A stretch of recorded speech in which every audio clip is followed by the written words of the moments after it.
This is Jackie, and I'm here with Josh of Household. We're here at Baltimore Soundstage, hanging out on the Census Fail Tour.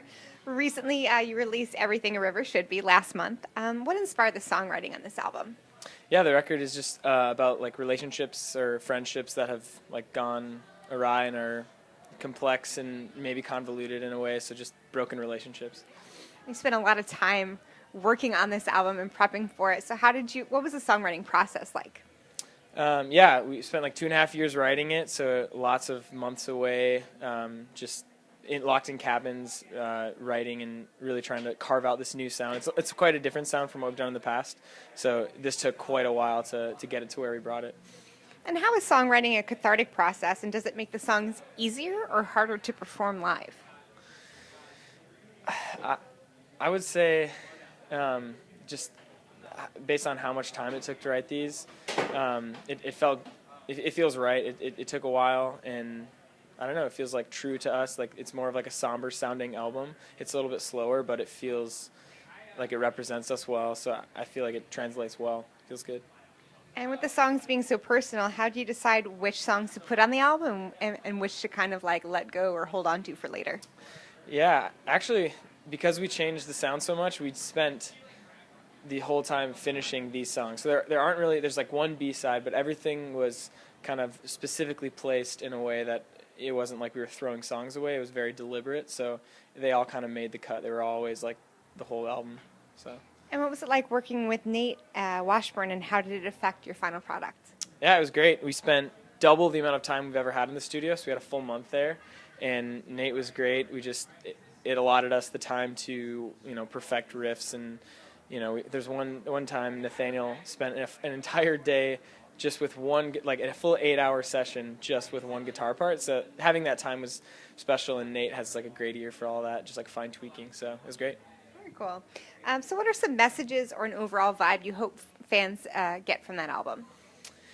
Yeah, I think for me, it's to go back to the relationship thing. It's so easy for me to look on those relationships and those like lost friendships and to like look inward and have like shame or like self-blame or just like discontent with that. And I think if anything, even though these songs do have a lot of like sadness and like melancholy feel to what we're expressing, I hope that people can take away that it's worth it to like be known by people and like to take risks and like to challenge yourself in relationships and not give up. That's the overarching theme.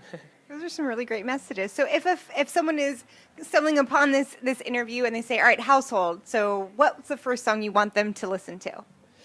Ooh. What would give them like the best overall idea of you guys, or something you're just like, this is the song you're gonna get us? Sure.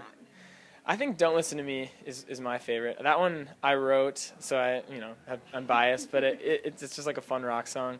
The music video for it, and I think it captures like the theme of the album pretty well. So that single. You're allowed to say it's your baby. You can say it. You're allowed to, like, my child is the best child ever. Parents do that. It's all right. So the album was really well received. AP put you on the 18 bands to watch or artists to watch in 2018. With music streaming being sort of like the main thing that bands kind of like look for, what's success to you and how do you measure it? Ooh, getting to play shows for people. That's kind of what is most exciting for us. So honestly, doing this, if we could continue to play shows that people care enough to show up at, that means a ton. So this tour is an honor, and it's more than what we could ask for. There's so many people, and the Census feels great to have us out. So just doing this. And live shows are are a great place to get a physical copy of the album. What are sort of the benefits of having the tangible CD or no one buys tapes anymore, but they really should because they're great too, or a vinyl or something? What are the benefits of having that tangible album versus streaming it? Sure. I grew up actually holding albums and the lyrics and reading them through, and I don't think many people do that, but I did spend like hours crafting it so that it's even like paragraphed in a way where like certain words stand out, or there's, I really spent time. So for the three of you that do read through the lyrics, that's valuable. It's for us. It's for the seldom few. I think that works. Yeah. So music videos are something that not every band does, or not every band can afford to do, but what role do you see it having in 2018? We just started working with a guy named John Mark, who is like really driven, has a great idea, ideals and concepts. I think working with him has been great. He's kind of taken us to the next level of like what our aesthetic could be in a video setting. So yeah, we hope to actually have a couple, like several music videos out, and it's just a nice visual way to see the band's music represented. So you're saying there's a chance. I like that. I like that. Yeah. So what's up next for you guys in 2018? Nothing necessarily yet. Definitely doing more touring in the fall.